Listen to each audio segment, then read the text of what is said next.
ابھی بھی دیکھو آوازیں آ رہی ہیں۔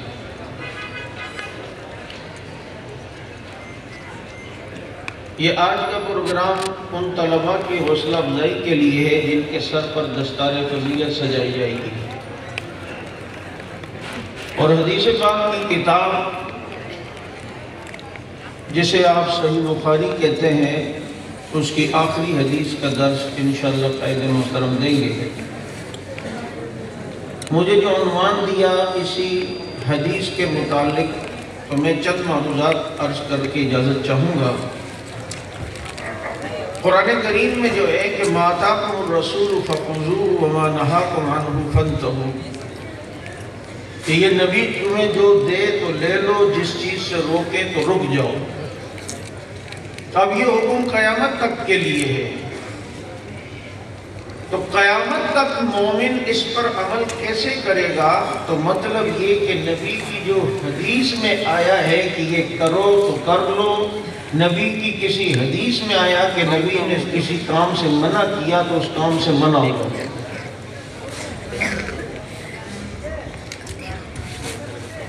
آج ہمارے اس معاشرے میں جہاں بہت سارے فکروں نے جنم لیا وہاں پر منکرین حدیث بھی پیدا ہوئے ہیں۔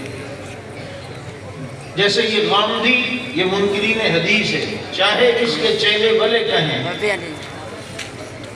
یہ پرویزی منکر حدیث گزرا۔ ڈاکٹر فضل الرحمان نام سے یہ منکر حدیث گزرا۔ شیخ احمد دیدار منکرین حدیث گزرا۔ لوگوں کو دھوکہ دینے کے لیے کہ جناب صرف قرآن سے بس، صرف قرآن ہمارے پاس ہے، تو ان سے پوچھو اگر صرف قرآن ہے تو بتانا نماز کا ذکر قرآن میں ہے، رکعتیں کتنی ہوں گی یہ تو حدیث بتائے گی، حج کا ذکر قرآن میں تفصیل ہے تو وہ حدیث بتائے گی، زکوٰۃ کا ذکر قرآن میں ہے لیکن اس کی تفصیل کا پتہ تو حدیث سے چلتا ہے۔ لیکن بات یہاں نہیں ہوئی، بات میں آگے بھی کروں کہ پھر اس سے بڑھ کر کوئی اور بھی ایک آیا جو کہنا ہے صرف قرآن اور حدیث، بس صرف قرآن اور حدیث، تو بھائی یہ جو فقہ ہے یہ کہاں جائے گی؟ یہ فقہا کا اجتہاد کہاں جائے گا؟ یہ جو محنت قرآن و حدیث سے انہوں نے مسائل استنباط کیے وہ کہاں جائیں گے؟ اگر ایسی بات ہے تو بتاؤ نہ بھینس کا ذکر نہ قرآن میں نہ حدیث میں ہے، تو اب اس کو کس طرح حلال سمجھو گے جب تک فقہا کو نہیں مانو گے؟ کیونکہ بھینس یہ عرب میں نہیں تھی، یہ آگے چل کے فتوحات پڑھی تو دیکھا ایسا ہی کوئی جانور ہے، تو اب اس میں چونکہ گائے والی صفات پائی جاتی تھی تو انہوں نے کہا جب وہ حلال ہے تو یہ بھی حلال ہے، گائے پہ قیاس کر کے بھینس کو حلال کیا۔ نہ قرآن میں اس کا ذکر ہے نہ حدیث میں، فقہ کے ذریعے سے ہمیں پتہ چلا۔ اس لیے آج اللہ اور رسول کی بات جب آ جائے اپنے عقلی گھوڑے نہ دوڑو۔ مجھ سے ایک پرویزی کہنے لگا گدھا کیوں حرام ہے اور گائے کیوں حلال ہے؟ میں نے کہا اللہ اور رسول نے اسے ہی بتایا، کہتے یہ تو کوئی جواب ہی نہیں، یہ تو کوئی جواب ہی نہیں ہے۔ میں نے کہا حضرت عائشہ رضی اللہ تعالیٰ عنہ سے کسی نے پوچھا کہ عورت کے جو مخصوص ایام آتے ہیں اس میں عورت کی نماز بھی چھوٹتی ہے، رمضان میں آئے تو روزہ بھی چھوٹتا ہے، نماز روزے سے افضل عبادت ہے، لیکن عورت پاک جب ہوتی ہے تو نماز کی قضا اسے نہیں کرنی پڑتی بلکہ روزے اگر چھوٹے ہوں تو روزے کی قضا کرنی پڑتی۔ کیوں؟ جب یہ سوال حضرت عائشہ سے کسی نے پوچھا انہوں نے فرمایا ہمیں ہمارے نبی نے ایسے ہی بتایا، اس سے بڑھ کر کیا جواب ہے؟ میں تو اسے چیک کر رہا تھا پرویزی کو کیا ہے، ورنہ جواب اس کا مجھے پتہ تو کیا چاہ رہا تھا۔ اسے جواب یوں بھی دیا جا سکتا تھا کہ بھائی جو حلال جانور ہوتے ہیں نا وہ جگالی کرتے ہیں۔ جگالی سمجھتے ہو سندھی میں کیا کہتے ہیں اس کو؟ اگڑ اگڑ جی، بس جو بھی ہے اگڑ ہو یا جو بھی ہو، یہ جو رات کو میدے سے اپنا منہ میں لاتے ہیں چارہ اور پھر اس کو چباتے رہتے ہیں، جگالی کرتے رہتے ہیں، یہ جانور جو جگالی کرتا ہو یہ حلال ہے، تو گائے جگالی کرتی ہے، ادھر دیکھا تو بھینس بھی جگالی کرتی ہے، یہ صفت دونوں کی ایک جیسی تھی، تو اس پر قیاس کرتے ہوئے کہا جیسے وہ حلال ہے تو یہ بھی حلال ہے۔ لیکن اس میں بھی عقل سے کام لینا، کل کوئی چنگم کھا رہا ہو تو تو کہے یہ بھی جگالی کر رہا ہے، اس کو کھانا جس کے سوا کر کے نہ کھانے کو۔ یہ بھی بات جانوروں کی کر رہا ہوں، انسانوں کی نہیں کر رہا ہوں۔ کل کوئی ببل اور چنگم کھا کے چبا رہا ہو تو ان کو اسی کو نہ ذبح کر دو۔ مولوی صاحب نے کہا تھا جگالی کرنے والے کی جناب قربانی بھی جائز اور وہ حلال ہے۔ تو قرآن بھی، حدیث بھی، فقہ بھی۔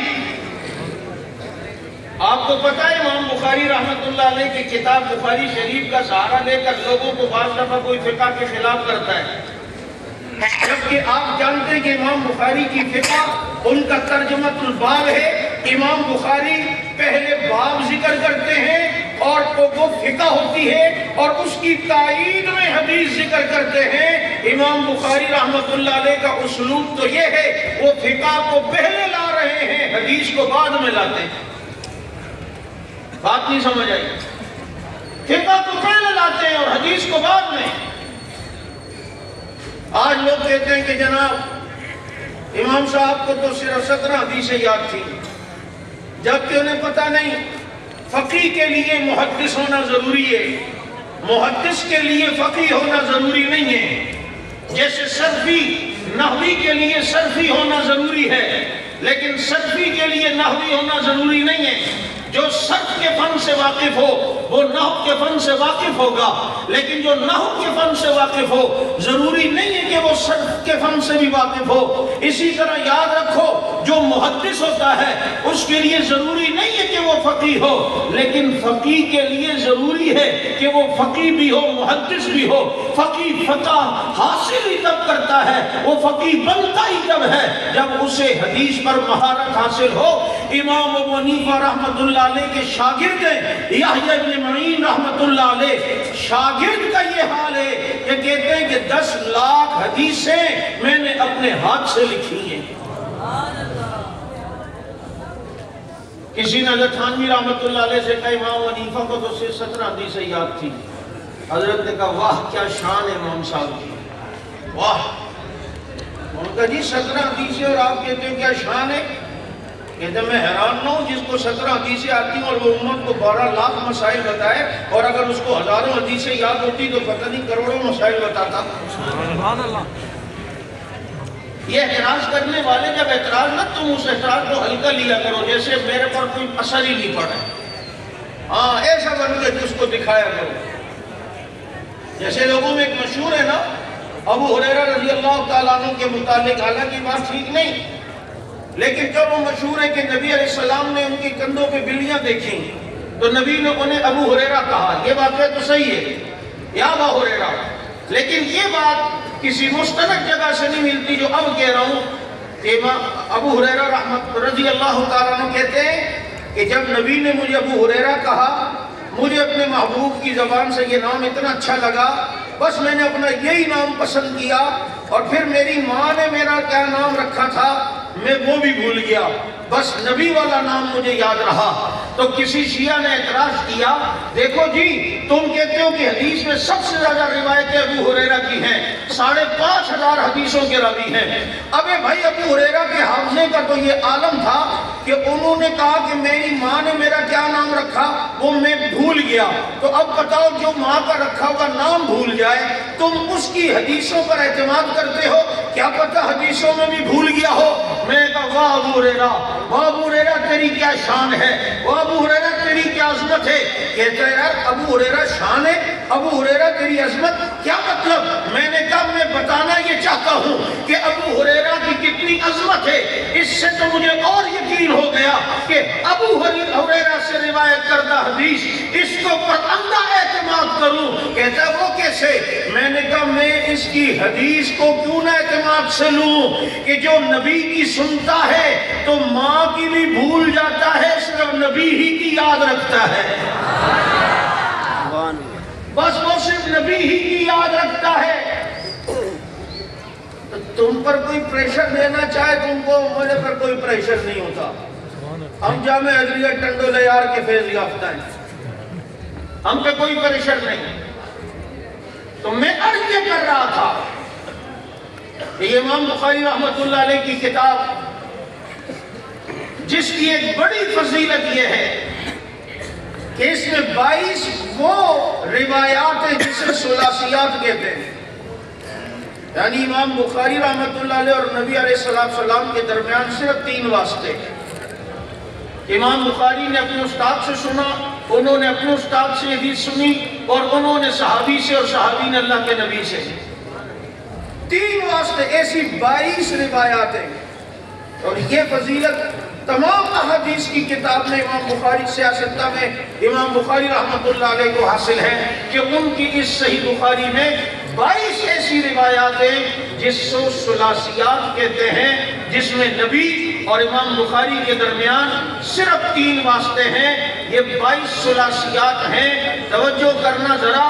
لیکن ان 22 ثلاثیات میں سے امام مکی بن ابراہیم سے 11 حدیثیں روایت ہیں، یہ 22 میں سے 6 حدیثیں امام ابو عاصم النبیل سے روایت ہیں، 3 حدیثیں عبداللہ الانصاری سے روایت ہیں، یہ ٹوٹل 21 روایات بنی۔ اور آپ کو پتہ ہونا چاہیے امام عاصم ابو النبیل یہ بھی ابو حنیفہ کا شاگرد ہے، مکی بن ابراہیم یہ بھی ابو حنیفہ کے شاگرد ہیں، عبداللہ الانصاری یہ بھی